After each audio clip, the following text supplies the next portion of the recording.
Ako si Hestia, Birheng Diyosa ng apoy at tahanan, panganay na anak ni na Cronus at Rhea.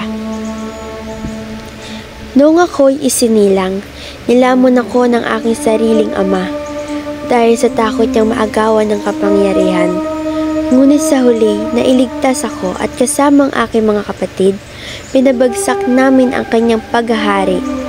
Sa halip na trono o digmaan, pinili kong manatili kung saan ako tunay na kailangan, sa tahanan.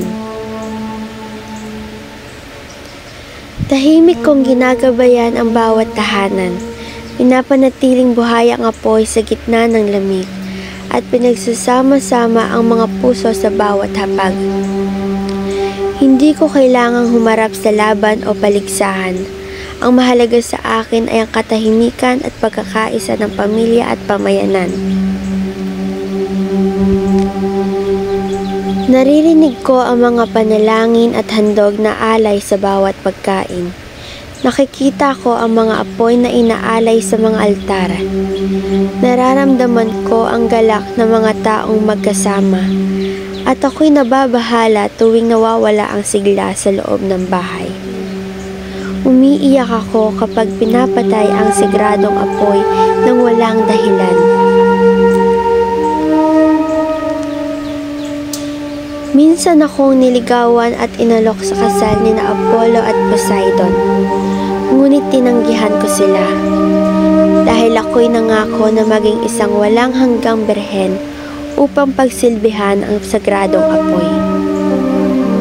Ibinigay ko ang aking trono kay Dionysus upang mapangalagaan ko ang sagradong apoy. Inaasikaso ko ang mga apoy sa tahanan, at ginagawang komportable ang bawat mortal at ang Diyos sa kanilang mga tahanan. Sa Roma, kilala ako bilang Vesta, at sa aking templo, may apoy na walang patin. Inaalagaan ng mga Vestals, na katulad ko'y may panatang dalisay. Ako ang unang tinatawag at huling pinararangalan sa bawat ritual.